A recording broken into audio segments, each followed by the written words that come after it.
अस्सलाम वालेकुम। प्रोग्राम मेरी धरती मेरी दुनिया के साथ मैं हूं आपकी होस्ट नाज़िया अकरम। जनाब, पाकिस्तान के साथ हमेशा से ये अलमिया रहा है कि पढ़े लिखे बासलाहियत और टैलेंटेड लोग जो हैं वो बेहतर मौक़े और महफूज मुस्तकबिल की तलाश में बाहर के ममालिक में चले जाते हैं। और बाहर के मुल्क जो है आम तौर पर इंजीनियर्स, फाइनेंस और मेडिकल के शोबों के माहिरीन जाते हैं। और शुरू में तो ये ज़्यादातर हायर स्टडीज़ के लिए जाते हैं, लेकिन उसके बाद मुख्तलिफ वजूहात की वजह से वो वहीं पर स्टे करते रहते हैं। और ब्रेन ड्रेन की ये सूरत हाल वैसे हर तरक्की पजीर मुल्क का मसला है। पाकिस्तान में ये मसला वैसे गंभीर होता जा रहा है। अब कोई डॉक्टर है या इंजीनियर, माइक्रोसॉफ्ट माहिर है या बैंकिंग का कोई वाइट कॉलर जॉब है या रेड कॉलर जॉब अफसर है या फिर कोई भी मजदूर है, कोई जो तरक्की याफ्ता ममालिक हैं उनमें जाने की ख्वाहिश रखता है।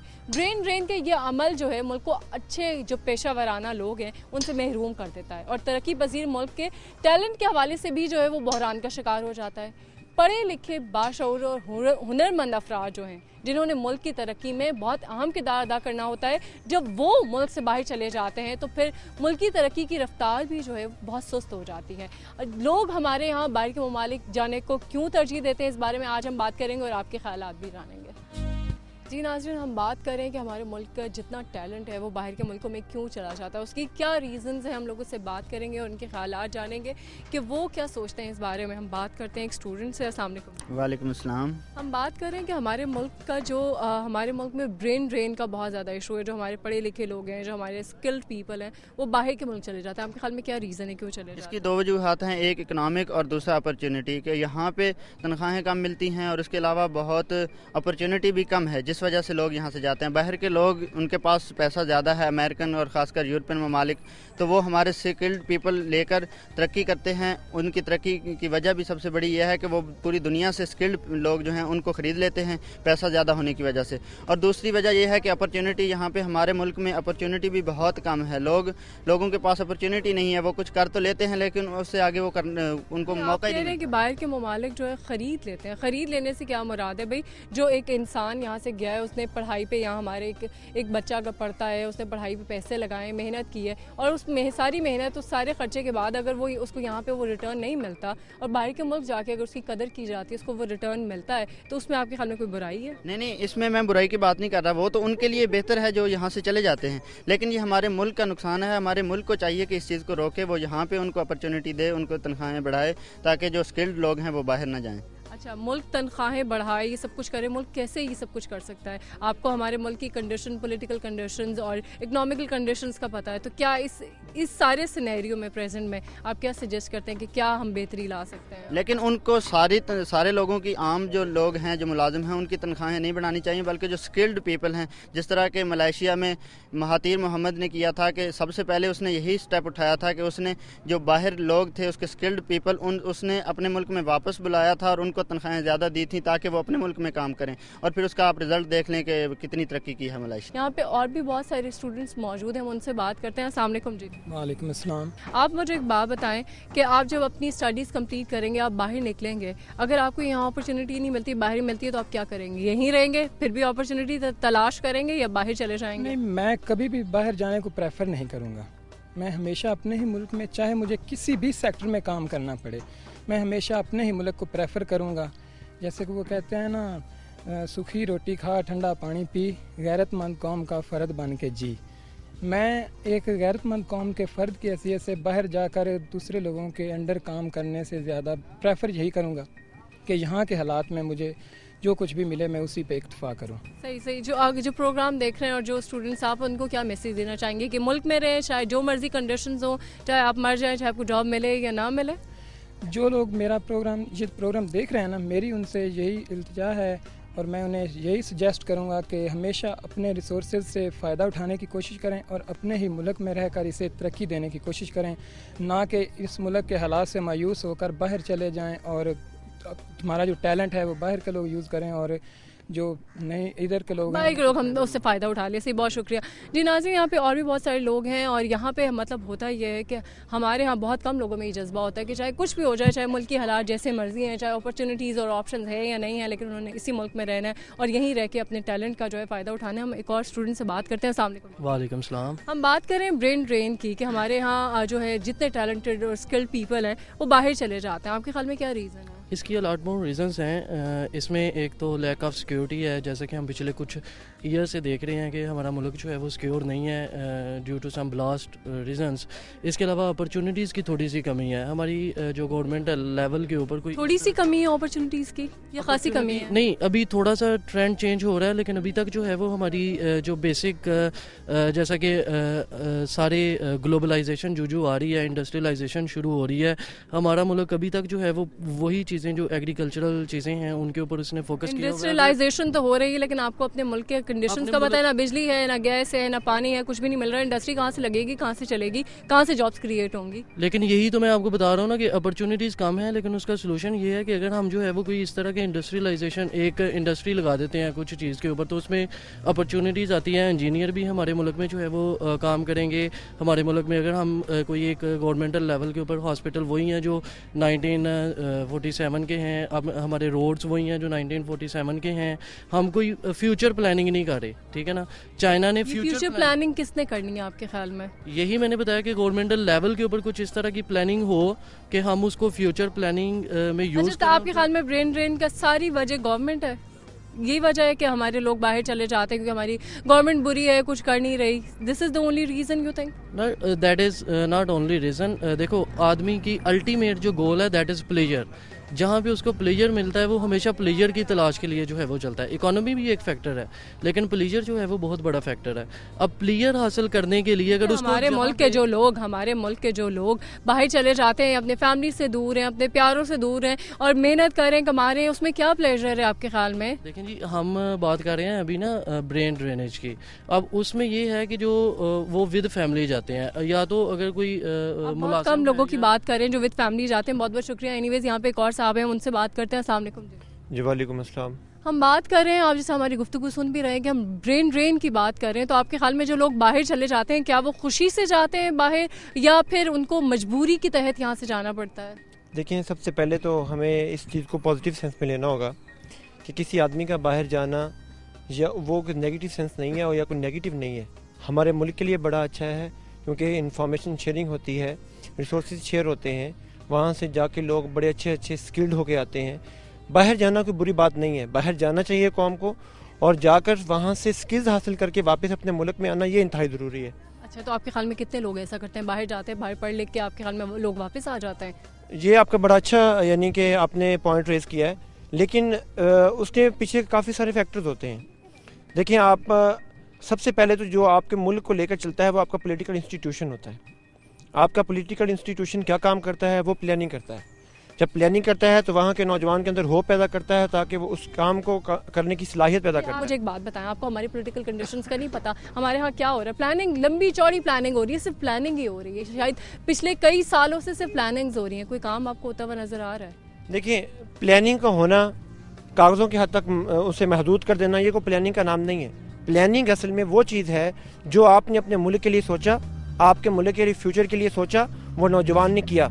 आपने नौजवान को अपॉर्चुनिटी दी, नौजवान को काम करने की सलाहियत उसके अंदर पैदा की। आपने एक ऐसा एजुकेशन सिस्टम मुतारफ करवाया जो बगैर किसी बाइस के काम। एजुकेशन सिस्टम की बात करें, एजुकेशन सिस्टम भी कुछ किसी हद तक जो है कसूरवार है हमारे यहाँ, लोग जो बाहर चले जाते हैं आपके ख्याल में?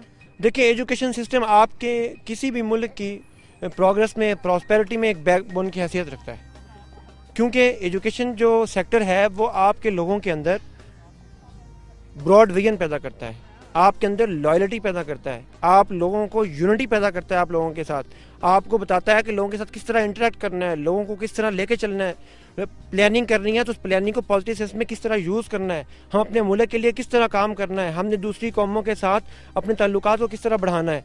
क्या बाहर जाके सिर्फ हम कमाते हैं और कमा के वापस आ जाते हैं? नहीं, वहाँ पर हमें इंफॉर्मेशन शेयर करनी चाहिए, हमें अपने एजुकेशन में बाहर जाके जो है वो फ़ायदा उठाना चाहिए, ना कि अपने मुल्क को नुकसान पहुंचाना चाहिए। जी नाज़रीन, बात हो रही है ब्रेन ड्रेन की और हमारे यहाँ बहुत सारे लोग, अगर हम स्टैटिस्टिकल डेटा निकालें तो हमें बहुत सारे नंबर मिलेंगे कि हमारे, चाहे वो स्किल्ड हैं, चाहे वो पढ़ने लिखने के लिए गए हैं, लेकिन बहुत कम ऐसे लोग हैं जो कि बाहर जाने के बाद वापस आते हैं। इस बारे में बातचीत का सिलसिला जारी रखेंगे। यहाँ पे लेते हैं एक break, so let's take a commercial.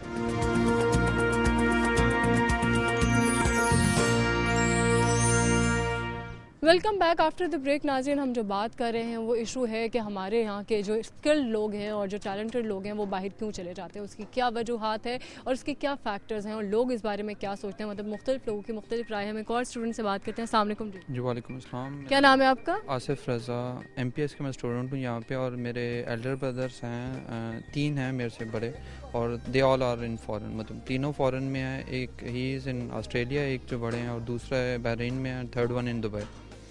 अब द इशू इज़ दिस के जब मेरे भाई ने MSc अप्लाइड केमिस्ट्री की UET से, उसके बाद में उन्हें कोई प्रॉपर जॉब नहीं मिली यहाँ पे, तो after that he started to think कि मुझे मूव करना चाहिए इन फॉरेन। तो फॉरेन में उन्हें जो जॉब मिली वो एक हैंडसम थी, एंड आफ्टर दैट मैं ख़ुद भी वहाँ पे गया फॉरेन पे। मैंने 10 कंट्रीज़ जो हैं घूमी हैं।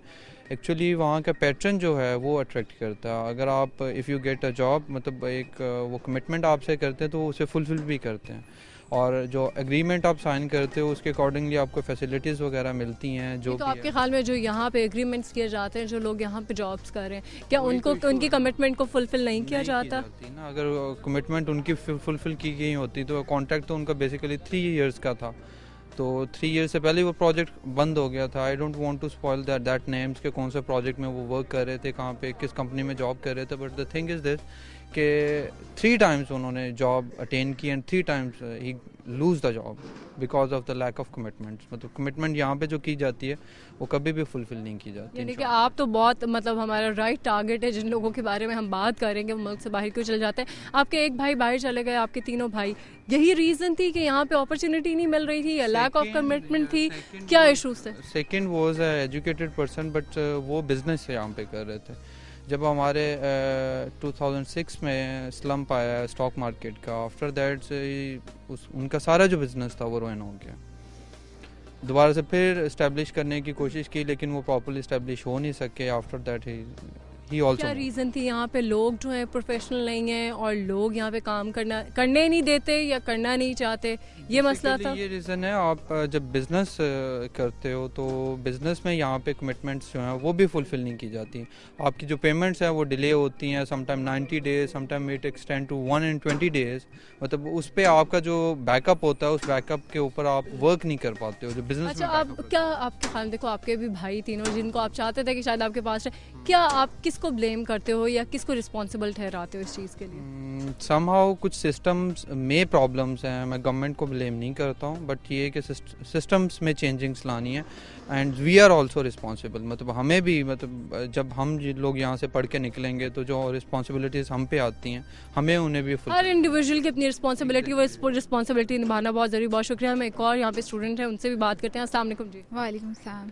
आपका क्या नाम है? मेरा नाम फलक नाज है, मैं यहाँ MPS की स्टूडेंट हूँ। अच्छा फलक, हम बात कर रहे हैं, आपने जिस तरह आपको पता है हम ब्रेन ड्रेन की बात कर रहे हैं। हमारे लोग, पढ़े लिखे लोग, हमारे टैलेंटेड लोग बाहर चले जाते हैं और बाहर जाके वैसे मतलब खासे वो खुश होते हैं क्योंकि उनको अच्छी सैलरीज भी मिल रही होती हैं, उनको अच्छे पैकेजेस मिल रहे होते हैं। तो आपके ख्याल में क्या रीज़न है कि वो, यही रीज़न है वो बाहर चले जाते हैं, या कोई ऐसे फैक्टर्स हैं जो उनको ज़बरदस्ती हमारे मुल्क से जाने पर मजबूर कर देते हैं? We do have such factors, जैसे कि लॉनेस है, ये टेररिज्म है या अनएम्प्लॉयमेंट है, ये प्रॉब्लम्स तो है जिनकी वजह से ये यहाँ से स्टूडेंट्स या स्किल्ड वर्कर्स चले जाते हैं। लेकिन ये नहीं कि west is always the answer of our problems. ये वहाँ पे एक गलत इंप्रेशन दिया जा रहा है वहाँ के लोगों की तरफ से भी, यहाँ के लोगों को, कि शायद वहाँ जाके हमारे सारे प्रॉब्लम्स जो हैं या मुश्किलात जो हैं सफल हो जाती हैं। ऐसी बात नहीं है, वहाँ जाके भी बहुत ज़्यादा प्रॉब्लम्स हैं और हमेशा हम एक सेकेंड ग्रेड सिटीजन ही वहाँ पे रहते हैं। बिल्कुल सही। शायद हमारे यहाँ बहुत, मतलब आपने ये अच्छी बात की, हमारे यहाँ लोग इस चीज़ को रियलाइज़ नहीं करते। यहाँ पे अगर हम मतलब फर्स्ट हैंड सिटीजन्स हैं तो वहाँ पे हमारी क्या कैटेगरी होती है, हम सेकंड उसमें आ रहे होते हैं कैटेगरी में। लेकिन हमारे, आप देखिए, प्रॉब्लम बाहर भी हैं। हमारे लोग ये समझते नहीं है, जब पूरी दुनिया में रिसेशन आया है तो सबसे ज़्यादा यूरोप में और अमेरिका में आया। हमारे मुल्क में तो उस तरह से डाउन साइजिंग नहीं की गई, लोगों की जॉब्स नहीं ली गई। लेकिन बाहर किस तरह से, फिर अगर हम कमिटमेंट की बात करें, जी हमारे लोग कमिटमेंट नहीं पूरी करते, बाहर के लोग कमिटमेंट, तो फिर कमिटमेंट कहाँ गई? ऐसी बात नहीं है। UK, अमेरिका में आप बिल्कुल सही कह रही हैं, वहाँ पे भी हमारे से ज़्यादा एम्प्लॉयमेंट रिसेशन है। और हमारे यहाँ ये है कि पॉलिसीज़ जो हैं वो सही नहीं है, और जैसे कि यह इकनॉमिक जो स्लम है इस वजह से, और अगर नई गवर्नमेंट आती है या नए ऐसे पॉलिसीज़ बनाई जाए जिससे इकोनॉमिक ग्रोथ हो, इकोनॉमी बूम की तरफ जाए, तो डेफिनेटली हम लोग वो चीज़ अचीव कर सकते हैं। और मैं ख़ुद भी अब्रॉड रही हूँ, लेकिन I return back to live with my family in this country, कि यही है कि यहाँ पे जो हमें फैसिलिटीज़ हैं, जो चीज़ लिबर्टी है, और फर्स्ट ग्रेड सिटीजन, और सेकेंडली रेसिज्म। हम लोग कहते हैं हमारे कंट्री में भी रेसिज्म डिफरेंट एरियाज़ में है, लेकिन इंग्लैंड और अमेरिका, कनाडा, वहाँ पे भी हम रेसिज्म बहुत ज़्यादा है, और वो हम लोग को इस तरह से ट्रीट करते हैं तब हमें एहसास होता है कि हम लोग अपने कंट्री में ज़्यादा बेहतर थे। बिल्कुल सही, बहुत बहुत शुक्रिया आपका। जी नाज़रीन, हम बातचीत करना चाह रहे हैं और भी आप जो लोग हैं उनके व्यूज़ लेना चाह रहे हैं, लेकिन चूँकि ब्रेक का वक्त हो गया है और ब्रेक तो लेनी बहुत ज़रूरी है, so let's take a short commercial break.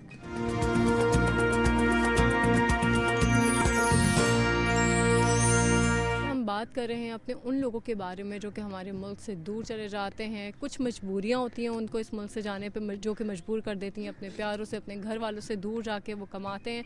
लेकिन इसके साथ साथ कुछ वो हमारी इकॉनमी में जो है कंट्रीब्यूट भी करते हैं फॉरेन एक्सचेंज के ज़रिए। लेकिन वो क्या फैक्टर्स हैं जो इन लोगों को दूर जाने पर मजबूर करते हैं, हम उस बारे में बातचीत करें। यहाँ पे एक स्टूडेंट मौजूद है, हम उनसे बात करते हैं। अस्सलाम वालेकुम। वालेकुम सलाम। हम बात कर रहे हैं ब्रेन ड्रेन की, हमारे उन लोगों की जो यहाँ से चले जाते हैं, जो कि स्किल्ड होते हैं, टैलेंटेड होते हैं, पढ़े लिखे होते हैं। आपके ख्याल में क्या वजूहात हैं कि वो हमारे मुल्क से कई दूसरे ममालिक में जाके काम करते हैं, मेहनत करते हैं, पढ़ते लिखते हैं? आई थिंक इसमें गवर्नमेंट पॉलिसीज़ का भी बहुत मतलब है, लैक ऑफ अपॉर्चुनिटीज़, ठीक है। इसके अलावा मतलब जब वो टैलेंटेड लोगों को अपने टैलेंट को उभारने के लिए जब यहाँ पे अपॉर्चुनिटी अवेलेबल नहीं होगी, तो ऑब्वियसली जहाँ पे उन्हें एक मतलब अपॉर्चुनिटी नज़र आएगी तो उधर को मूव करेंगे। और दूसरी चीज़, इसमें इकोनॉमिक फैक्टर के साथ साथ जो है वो सोशल कंफर्ट भी मतलब पे भी बेस करता है ये, ठीक है। इकोनॉमिक फैक्टर इतना इम्पोर्टेंस नहीं होता जितना कि एक सोशल कंफर्ट होता है, ठीक है।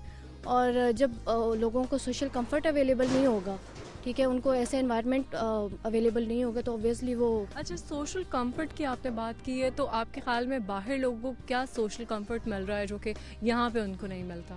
बाहर की पॉलिसीज़ एंड इसके अलावा फिर अपॉर्चुनिटीज़ हैं लोगों को के लिए, ठीक है। मतलब अब यहाँ पे जैसे बहुत से हमारे डॉक्टर, इंजीनियर्स वगैरह हैं, डॉक्टर्स आज भी स्ट्राइक कर रहे हैं अपनी 20,000 पे को बढ़ाने के लिए, ठीक है। बेचारे वो सड़कों पे जा रहे हैं, लेकिन जब उन्हें ऑब्वियसली इकोनॉमिक फैक्टर के साथ साथ उनके सोशल कंफर्ट भी डिस्टर्ब हो रहा है, मतलब इफ़ेक्ट कर रहा है, तो अब इकोनॉमिक और सोशल कंफर्ट मतलब जहाँ उन्हें अवेलेबल होगा, जहाँ अपॉर्चुनिटी उनके टैलेंटेड को मतलब ज़्यादा इस इम्पोर्टेंस दी जाएगी, तो ऑब्वियसली वो उधर ही मतलब बहुत बहुत शुक्रिया। जी नाज़रीन, बात तो यही हो रही है कि लोग जो हैं, बहुत सारे फैक्टर्स हैं, चाहे कुछ इकोनॉमिकल फैक्टर हैं, पॉलिटिकल कंडीशंस हैं, इसके अलावा इकोनॉमिक फैक्टर भी है, सोशल फैक्टर है कि लोग किस तरह से रहना चाहते हैं, जिस तरह से वो रहना चाहते हैं, फ्रीडम के साथ, आज़ादी के साथ, उनको यहाँ शायद रहने नहीं दिया जाता। कुछ लोगों का ये ख्याल है। हम एक और स्टूडेंट से बात करें। अस्सलाम वालेकुम। वालेकुम सलाम। आपके ख्याल में क्यों चले जाते हैं वो लोग जो टैलेंटेड होते हैं, हमारे मुल्क का सरमाया होते हैं, बाहर क्यों चले जाते हैं? मेरी नज़र में इसकी 3 प्रॉब्लम्स हैं, एक पॉलिटिकल, सोशल और इकोनॉमिक। अगर पॉलिटिकल मतलब इसमें हम मतलब देखें तो इसमें यह है कि सिक्योरिटी का बहुत बड़ा प्रॉब्लम है पाकिस्तान में। जैसा कि देखें, अगर हम बाहर जाते हैं, मतलब दुबई में है, तो उधर अगर हम कोई भी चीज़, गाड़ी खड़ी कर जाए 5 दिन भी हैं वहीं खड़ी होती है। और इधर क्या होता है, इधर हमारी एक बाल पेन गिर जाए वो नहीं, दूसरा अभी 5 सिक्योरिटी इशू हो गया। और दूसरा हमारा इधर ये है कि हमारा जो जस्टिस सिस्टम है, हमारा लॉ सुपीरियर है, जस्टिस नहीं है।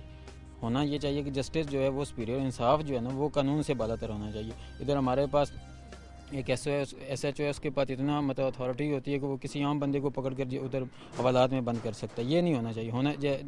ऐसा हमारा सिस्टम है जैसा फ्रांस का है। अच्छा, मतलब आपने पुलिस की अथॉरिटी की बात की। अगर हम बाहर बात करें तो बाहर तो पुलिस को बहुत ज़्यादा अथॉरिटी है। पुलिस तो चाहे कोई क्वीन हो, चाहे कोई प्रेसिडेंट हो, उसको तो वो 1 मिनट में पकड़ लेते हैं। बाहर का बहुत ज़्यादा स्ट्रिक्टनेस है। अगर हमारे यहाँ ये होना शुरू हो जाए तो शायद हमारा तो मुल्क चलेगा नहीं। अगर हमारे काम पुलिस वाला पकड़ के हमारे किसी भी गवर्नमेंट ऑफिसर को या किसी भी मतलब जो हमारे सेनेट के लोग हैं उनको अगर पकड़ना शुरू कर दे, तो आपके ख्याल में मुल्क के क्या हालात होंगे? इससे मुल्क बेहतर होगा? हाँ, मुल्क बेहतर होगा, ऑब्वियसली मुल्क बेहतर होगा। लेकिन ये अथॉरिटी जब मिलेगी ना, तो गलत अथॉरिटीज़ हैं, गलत authority, wrong job for the wrong people. Wrong नहीं ना, उधर रॉन्ग नहीं है।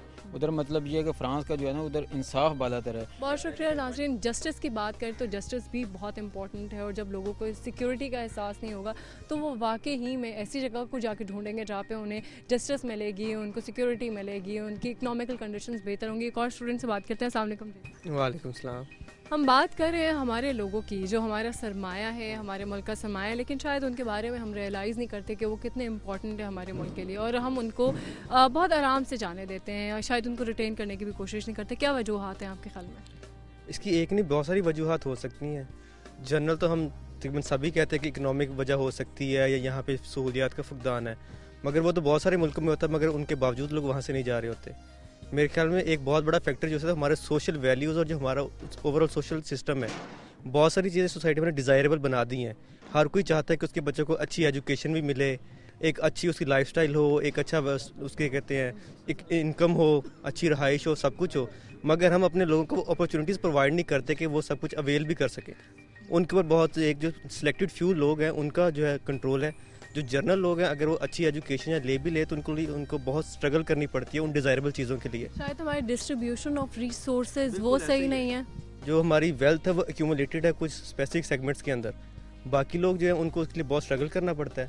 अगर वो लोग बाहर जाते हैं तो वही जो डिज़ायरेबल चीज़ें हैं वो उन लोगों को बड़े आराम से मिल सकती है। आप कह रहे हैं ठीक है, हमारे मतलब वेल्थ जो है वो चंद हाथों में बट के रह गई है, लेकिन अगर हम बात करें एक हमारा एक माइंडसेट भी डेवलप नहीं हो गया हुआ कि हम लोगों ने हमारे सबसे पहला हमारा जो टारगेट होता है कि हमने पढ़ना लिखना है, तो हमारी कोशिश, हमारा फर्स्ट प्रायोरिटी क्या होती है कि हमने जाना बाहर है। ये भी तो माइंडसेट लोगों का डेवलप हो गया है ना। जब मैं डिज़ायरेबल चीज़ों की बात करता हूँ सिर्फ वेल्थ नहीं आती, आपका स्टेटस भी आ जाता है, सोशल स्टैंडिंग भी आ जाती है, सोशल वैल्यूज़ भी आ जाती हैं। हमारे यहाँ प्रेस्टीज किसको दी जाती है? अब सिंपल सी मिसाल है, अगर हमारे डॉक्टर्स भी बाहर से पढ़ के आते हैं, आखिर क्या ज़रूरत उन्हें पड़ती है कि अपने बाहर जब बोर्ड लगाते हैं नाम का तो उनको लिखना पड़ता है FRCS एडम्बरा, किसी अमेरिकन एसोसिएशन की फेलोशिप का उनको अपने साइन बोर्ड पर लिखना पड़ता है, इसलिए कि उसका प्रेस्टीज अटैच है। एक आम बंदा अगर वो आम जनरल पढ़ा हुआ है तो शायद उसकी प्रेस्टीज की आप बात कर रहे हैं, प्रेस्टीज क्या है? अपने मुल्क में हम फर्स्ट ग्रेड सिटीजन है, बाहर के मुल्क में हम जाके सेकंड ग्रेड सिटीजन बन के भी हम बड़े खुश हो रहे होते, तो प्रेस्टीज कहाँ गया? देखिए हमारा माइंडसेट ऐसा बना दिया गया है ना ओवरऑल हमारी सोसाइटी ने कि बाहर जाएंगे, 4 पैसे कमा लिए जी, आपने अच्छे कपड़े पहन लिए, बाहर वापस आएंगे, डिग्री दिखाएंगे या एक गाड़ी बाहर खड़ी कर लेंगे जी, आपकी वाह वाह हो जाएगी। बाहर आप जिस तरह मर्जी जलील होते रहे, मगर ये कि क्योंकि वहाँ पे आपको जी रोटी कपड़ा मकान मिल रहा है, डिग्री मिल रही है, तो आप जी अच्छे समझे जाएंगे।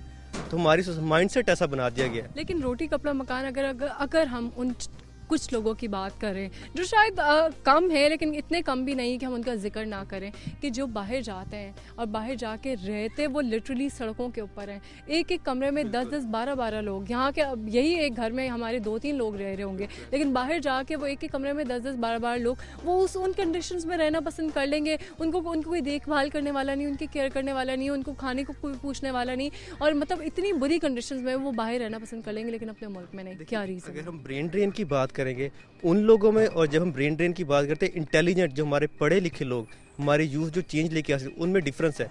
नहीं, ब्रेन ड्रेन की जब हम बात करेंगे, अच्छा बहुत बहुत शुक्रिया आपसे बात करने का। एक और साहब यहाँ मौजूद है, उनसे बात करते हैं। ब्रेन ड्रेन की आपके ख्याल में जब हम बात करते हैं तो उसमें कौन कौन से लोग आ जाते हैं? देखें, ये तो क्योंकि ये यानी कि डॉक्टर्स जो हैं और इंजीनियर्स हैं जो ये बाहर चले जाते हैं, इसका मतलब इसका ये होता है ब्रेन ड्रेन में लोग आते हैं, हमारे टैलेंट आता है, एक हमारे पढ़े लिखे लोग जिस इंजीनियर हो गए, डॉक्टर हो गए, सॉफ्टवेयर इंजीनियर्स हो गए, लेकिन इसके साथ साथ हमारा ब्रेन ड्रेन वो भी है जो हमारे स्किल्ड पीपल बाहर जा रहे हैं। ठीक है, वो इतने पढ़े लिखे नहीं हैं, लेकिन वो स्किल्ड हैं बहुत ज़्यादा, तो वो भी तो हमारे बाहर जा रहे हैं। This is also brain drain, don't you think so? जी बिल्कुल, आपने ठीक कहा, लेकिन यहाँ पे अब ये है कि कुछ अरसे से पाकिस्तान में जो कि स्किल्स पर्सन है उनको उतनी अहमियत नहीं दी जा रही और उनको इतना पे भी नहीं किया जाता, तो इस वजह से वो वहाँ पे जाना शुरू कर देते हैं। तो जैसे कि यहाँ पे एक जो कि ये तरखान जिनको कहते हैं, वो इतनी मेहनत करते हैं यहाँ पे, वो इतना कुछ करते हैं, लेकिन उनको कुछ नहीं मिलता इतना। तो ये जैसे कि यहाँ पे बिल्डिंग्स बन रही है, जहाँ पे इनके डोर्स वगैरह है, ये लकड़ी का काम जो होता है, जब वो वहाँ पे जाते हैं, उनको वो बिग प्रोजेक्ट वहाँ पे होते हैं, तो उनको वहाँ पे बिग पे किया जाता है, तो इस वजह से वो उधर हो जाते हैं। आजकल हमारे ये मुल्क में यही है कि स्किल, वैसे भी ये स्किल पर्सन भी कम हो रहे हैं, तो यही वजह है कि इनको उतना पे नहीं किया जाता, लेकिन जो इनके स्किल्स को यूज़ करते हुए यहाँ पे भी इनको स्किल पर्सन को यूज़ किया जाता है, लेकिन वो जो उसके ऊपर जो उनको यूज़ कर रहे हैं वो उस चीज़ से ज़्यादा पे कर रहे होते हैं, लेकिन उनको इतना नहीं दिया जा रहा। सही सही, बिल्कुल। हमारे यहाँ जो है लोग आपको एक्सप्लॉइट करते हैं, इन चीज़ों को रियलाइज़ नहीं करते। बहुत शुक्रिया नाज़रीन, बातचीत का सिलसिला जारी रहेगा। यहाँ पे एक दफ़ा फिर से ले लेते हैं एक कमर्शियल ब्रेक और मिलते हैं ब्रेक के।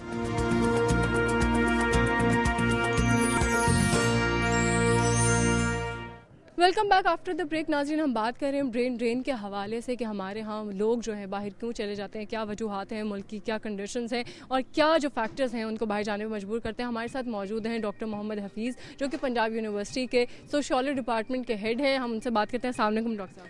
जी वालेकुम सलाम बेटा। अच्छा डॉक्टर साहब, आज हम आपको पता है टॉपिक हमारा ये है कि हमारे लोग जो हैं, हमारे जितने स्किल्ड पीपल हैं, जितने टैलेंटेड लोग हैं, वो सारे के सारे मुल्क से बाहर चले जाते हैं। तो क्या रीज़न है आपके ख्याल में, क्या वजूहात हैं इसकी? पहली तो बात यह है कि सारे नहीं जाते, ना सबको वीज़े मिलते हैं, ना सब जा सकते हैं, ना सब जाते हैं। बहरहाल बहुत सारे लोग हैं जो इस वक्त मुल्क के बाहर काम कर रहे हैं। तकरीबन 7.5 मिलियन 75 लाख लोग हैं जो इस वक्त मुख्तलिफ मुल्कों में पाकिस्तानी काम कर रहे हैं। और नुकसान अपनी जगह कि हमारा ब्रेन, हमारे लोग, हमारा टैलेंट, हमारी फोर्स, लेबर फोर्स, ये इस मुल्क में नहीं बल्कि दूसरे मुल्कों में, दूसरे मुल्कों की इकोनॉमीज़ को, दूसरे मुल्कों की मईशत को फ़ायदा पहुँचा रहे हैं। लेकिन at the same time 13 Arab dollar वो पाकिस्तान में सालाना भेजते हैं। तो एक हर चीज़ की कोई कॉस्ट भी होती है और उसका कोई बेनिफिट भी होता है, प्लस माइनस साथ साथ चलते हैं। तो इस वजह से इसके नुकसानात अपनी जगह हैं, फ़ायदे अपनी जगह हैं। लेकिन मैं नुकसानात का जिक्र भी करना चाहूँगा कि हमारा बहुत सारा टैलेंट, बहुत सारे वो लोग जो इस मुल्क में अगर रहें तो हमारी मईशत को, हमारे सोशल सिस्टम को, हमारे इकनॉमिक सिस्टम को, हमारे एजुकेशन सिस्टम को बहुत फ़ायदा दे सकते हैं। लेकिन सवाल ये पैदा होता है कि ये लोग बाहर क्यों जाते हैं? इनको यहाँ पर मुलाजमत मिल सकती है, नौकरियाँ मिलती हैं, इनको एम्प्लॉयमेंट भी मिलती है, अच्छी एम्प्लॉयमेंट भी मिलती है, लेकिन ये फिर क्यों चले जाते हैं? दो चीज़ों का जिक्र करना चाहूँगा। एक, हमारी ज़ुबान में कहते हैं पुश फैक्टर्स, यानी यहाँ से मुल्क के अंदर ऐसी कंडीशंस हैं, ऐसे हालात हैं जो इनको धक्का लगाते हैं कि जाओ यहाँ से बाहर भाग जाओ। और दूसरे मुल्कों में जहाँ ये जाते हैं उन मुल्कों में पुल फैक्टर्स हैं, वो अट्रैक्ट करते हैं इन लोगों को, अट्रैक्ट करके अपने मुल्कों में इनसे काम लेते हैं, इनको एम्प्लॉयमेंट देते हैं, इनको अपॉर्चुनिटीज़ देते हैं। और ये फिनोमेना कोई पाकिस्तान के लिए सिर्फ नहीं है, ये पूरी जो दुनिया भी में अंडर डेवलप्ड कंट्रीज हैं वहाँ ज़्यादातर अंडर डेवलप्ड कंट्रीज़ का ये इशू है। लेकिन अच्छा डॉक्टर साहब, अगर हमारे लोग बाहर चले जाते हैं, अगर एक बच्चा जो है, जो पढ़ता है, पैसे लगाता है अपनी पढ़ाई पे, हायर एजुकेशन लेता है, मेहनत करता है और उस सारी मेहनत के बाद उसको पाकिस्तान में रिटर्न नहीं मिलता, तो अगर उसको बाहर उसकी मेहनत का फल मिल रहा है, उसको उस तरह से रिटर्न मिल रहा है, जो कुछ उसने जितना उसने इन्वेस्ट किया है, तो उसका चले जाना उसमें कोई मतलब कोई बुराई भी नहीं है? नहीं, इसका कॉस्ट बेनिफिट एनालिसिस करना चाहिए मुल्क के हवाले से, इंडिविजुअल के हवाले से नहीं। इंडिविजुअल एक मुआशरे का हिस्सा है, मुआशरे ने उसके अंदर इन्वेस्टमेंट की है, उसको पैदा किया, उसको बड़ा किया, उसको तालीम दी, उसको सिखाया, लिखाया, पढ़ाया और इस काबिल किया कि अब वो मुल्क के लिए कंट्रीब्यूट करे। 25-26 साल हमने उसके अंदर इन्वेस्ट किया है, एजुकेशन प्लस अदर थिंग्स। जब वो इस काबिल होता है कि वो कोई प्रोड्यूस कर सके, अगर उसको यहाँ अपॉर्चुनिटी ना मिले तो वो बाहर चला जाता है। इंडिविजुअल के लिहाज से वो सही डिसीजन है, लेकिन मुआशरे ने, मुल्क ने लूज़ किया एक पोटेंशियल कंट्रीब्यूटर को। अच्छा, ये पोटेंशियल कंट्रीब्यूटर्स हम किस तरह से रिटेन कर सकते हैं? यस, ये बातें सोचने वाली हैं, क्योंकि जाने वाले लोग जो माइग्रेंट्स हैं वो बहुत तरह के हैं। एक तो लेबर क्लास है, जिनको यहाँ पे लेबर नहीं मिलती, वो लेबर के लिए मिडल ईस्ट में या जहाँ कहीं भी मौके हैं वहाँ चले जाते हैं। उनके पास कोई एजुकेशनल स्किल्स नहीं होती। समटाइम्स इस तरह की स्किल्स होती हैं कि इलेक्ट्रीशियन है, प्लम्बर है, कोई ये लकड़ी का काम करने वाला कारपेंटर है, इस तरह के लोग हैं। इनको यहाँ पे कम मुआवजा मिलता है या कम एम्प्लॉयमेंट मिलती है या बिल्कुल नहीं मिलती है, तो ये वहाँ पे चले जाते हैं जहाँ इनको 3, 4, 5 गुना ज़्यादा पैसे मिलते हैं। लेकिन ज़ाहिर है अपने मुल्क से दूर भाग जाते हैं, ये उनकी सोशल कॉस्ट होती है कि वो अपने कल्चर में, अपने लोगों में नहीं होते, दूर एक एक कमरे में 8-8 लोग रह के पैसे बचा के इस मुल्क को भेजते हैं। उस लिहाज से तो एक ये कैटेगरी है जो इस मुल्क के लिए इकनॉमिक्स का ज़रिया बनती है, इकनॉमिक इम्प्रूवमेंट का ज़रिया बनती है। दूसरी है मिड तरह के लोग जो BA MA किया, पढ़े लिखे, अंग्रेज़ी थोड़ी बहुत बोल सकते हैं, वो जाते हैं। उनका भी नुकसान है अगर वो मुल्क के लिए कंट्रीब्यूट करें या उन इकोनॉमीज़ के लिए, रिसीविंग कंट्रीज़ के लिए ये उनकी तरक्की का ज़रिया बने। तीसरी एक कैटेगरी है जो मेरी नज़र में बड़ी अहम है, वो ये है कि हमारे पास बड़े हाई प्रोफेशनल्स हैं, बाज़ औक़ात डॉक्टर्स, इंजीनियर्स, प्रोफेसर्स। अब ये लोग हैं जो मुल्क के टॉप लेवल पे किरदार अदा करते हैं। जब ये लोग भी इस मुल्क को छोड़ते चले जाएंगे तो यहाँ की पॉलिसी, यहाँ की हाई लेवल की गवर्नेंस और मैनेजमेंट वो भी कमज़ोर होती जाएगी। तो इन लोगों के जाने की वजूहात सिर्फ इकनॉमिक्स नहीं है, सिर्फ एम्प्लॉयमेंट या ज़्यादा पैसे नहीं है। यहाँ पे हमारे यहाँ जिसको हमारी ज़ुबान में कहते हैं ना 2 नंबर सिस्टम, वो सही तरीके से, सही वैल्यूज़ के साथ, ऑनेस्टी के साथ काम करना चाहते हैं। जब उनको ऑनेस्टी के साथ, ऑनेस्ट फ्रेम में काम करना नहीं दिया जाता, क्योंकि हमारे माशरे में ब्राइबरी, करप्शन, इस तरह का जो एलिमेंट है या इस तरह के हालात बन चुके हैं कि लोगों के लिए, इंडिविजुअल्स के लिए ऑनेस्ट एनवायरनमेंट में काम करना मुश्किल हो गया है। वो काम नहीं कर पाते, ऑनेस्ट एनवायरनमेंट नहीं मिलते। तो जब ये लोग मुल्क को छोड़ते हैं, ये बहुत बड़ा अलमिया है, नुकसान। अच्छा डॉक्टर साहब, अगर हम थोड़ा सा कंपेयर करें, जो फॉरेन एक्सचेंज हमें उन लोगों से मिलती है जो हमारे मुल्क से बाहर गए हुए हैं, वहाँ जाके कमा रहे हैं, वो अगर हम उसको कंपेयर करें उन लोगों की उस चीज़ से कि अगर वो पाकिस्तान में रह के अगर हमारे पाकिस्तान में काम करते, अगर हमें उस दोनों को कंपेयर करें तो आपके ख्याल में हमें क्या ज़्यादा प्रॉफिट है कि वो यहाँ रह के काम करते तो हमें हमारी इकोनॉमी पे ज़्यादा हमें फ़ायदा होता, या जो फॉरेन एक्सचेंज हमें मिल रहा है उनके बाहर जाने से वो हमें ज़्यादा मिल रहा है? मुझे कोई शक नहीं है कि अगर ये लोग इस मुल्क में काम करें तो ये मुल्क बहुत तेज़ी से तरक्की कर सकता है। मलेशिया ने जो तरक्की की है उसने बेशुमार लोग 80s में पूरी दुनिया में पढ़ने के लिए भेजे, यूरोप में भेजे, अमेरिका में भेजे, कनाडा, ऑस्ट्रेलिया में भेजे, और वो सब लोग अपने मुल्क में वापस आए और वापस आके अपने मुल्क को तरक्की की मनाजिल तय करते हैं। हमारे यहाँ से डॉक्टर साहब जो जाता है वो वापस आना सोचता भी नहीं कि हमारे यहाँ बहुत सारे लोग गए, वापस नहीं आए। ये हमारे मुल्क का कसूर है, हमारे निज़ाम का कसूर है, हमारी गवर्नेंस का कसूर है कि ये लोग बाहर जाते हैं तो वापस क्यों नहीं आते। ये मैं बता दूं, ये पाकिस्तान आना चाहते हैं। मैंने एक आर्टिकल पढ़ा था कनाडा में, उसका नाम था myth of going back home. मतलब ये है कि जिस किसी से पूछोगे अमेरिका, कनाडा, यूके, ऑस्ट्रेलिया में, वो कहेगा मैं पाकिस्तान जाना चाहता हूँ, लेकिन जा नहीं पाते।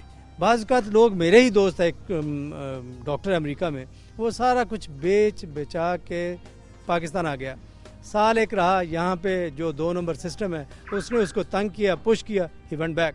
And I can give you many examples like that. इस तरह के लोग आते हैं लेकिन यहाँ का मुआशरा उनको सस्टेन नहीं करता, उस तरह की कंडीशन नहीं देता जिस तरह के एनवायरनमेंट से वो काम करने की उनको आदत पड़ी होती है, तो वो फिर यहाँ से वापस। अच्छा डॉक्टर साहब, हम क्या आपके ख्याल में कौन रिस्पॉन्सिबल है? गवर्नमेंट को, बेसिकली गवर्नमेंट की रिस्पॉन्सिबिलिटी है कि हमारे जो लोग बाहर जा रहे हैं और जिस तरह से हमारे लोग, बहुत सारे लोग ठीक है कुछ एम्बिशियस होते हैं वो चले जाते हैं, लेकिन बहुत सारे लोग डिसअपॉइंटमेंट में चले जाते हैं। मतलब अगर हम थोड़ा सा कंपेयर करें तो शायद ज़्यादा नंबर ऑफ़ पीपल वो हैं जो कि मतलब जिनको यहाँ अपॉर्चुनिटीज़ नहीं मिल रही, डिप्रेस हो गए, डिसहार्ट हो गए हमारे यहाँ की पॉलिटिकल कंडीशन से, इकोनॉमिकल कंडीशन से, तो फिर वो बाहर चले जाते हैं। आपने देखा होगा 5, 7 साल, 8 साल पहले कुछ लोग वापस आना भी शुरू हो गए थे पाकिस्तान। ये टेंडेंसी रिवर्स हुई थी। बहुत सारे लोग पाकिस्तान आके इन्वेस्टमेंट करना चाह रहे थे और इन्वेस्टमेंट हुई भी, लेकिन फिर ये पिछले 5-4 साल में ये सीन बना कि वो पॉलिसीज़ रिवर्स हो गई या उनमें तब्दीली आ गई और अब लोग फिर से दे आर पुश्ड के मुल्क छोड़ के चले जाएं। तो डॉक्टर साहब, मुल्क में ना बिजली है ना पानी है, कुछ मिल तो रहा नहीं है, तो लोग क्यों नहीं बाहर जाएंगे? वैसे डॉक्टर साहब, मैं यहाँ पे एक और जिक्र करना चाहूँगी, यहाँ पे इस चीज़ से ये भी बहुत ज़्यादा मतलब लोगों में एक चीज़ डेवलप हो गई है कि वो इलीगल तरीक़ों से जाने की कोशिश कर रहे हैं। जो लोग ठीक है लीगली तो गए, बहुत कम लोगों को, जिस तरह आपने भी जिक्र किया कि बहुत कम लोगों को वीज़ा मिलता है या लाइक राइट अपॉर्चुनिटी मिलती है बाहर जाने की, लेकिन इस चीज़ से ये भी तो हो रहा है कि हमारे लोग, अब कितनी खबरें आपने भी सुनी होंगी, हर दूसरे दिन मतलब खबर मिल रही होती है कि इलीगली कोई जहाज़ में बैठ के जाने की कोशिश कर रहा है, कोई टायर में बैठ के जाने की कोशिश कर रहा है, कोई शिप के ज़रिए जा रहा है, किसी कंटेनर में बंद होके जा रहा है। तो ये सारे क्या मतलब हमारे ये जो कितना बुरा इम्पैक्ट है ये भी हमारे यहाँ के लोगों पे। तो लोग फिर भी बाज नहीं आ रहे, वो अपनी जानें दे देते हैं, लेकिन उनका बस एक ही मोटिव है कि हमने बाहर निकल जाना है। सोचने वाली बात है, ऐसा क्यों होता है? इनको क्यों अपॉर्चुनिटी नहीं मिलती कि अपनी जान भी गंवा देते हैं? बेशुमार दफ़ा टर्की और ग्रीस के बॉर्डर पे आपने देखा होगा कि इस तरह की जो माइग्रेशन होती है, जो हमारे इमिग्रेंट जाते हैं या हमारे लोग जाते हैं, पैसे भी खर्च करते हैं, अपनी जमा पूंजी भी यहाँ पे लोगों को दे के चले जाते हैं, और वहाँ पर पता चलता है कि शिप डूब गया या वो जो कश्ती डूब गई या क्या हो गया।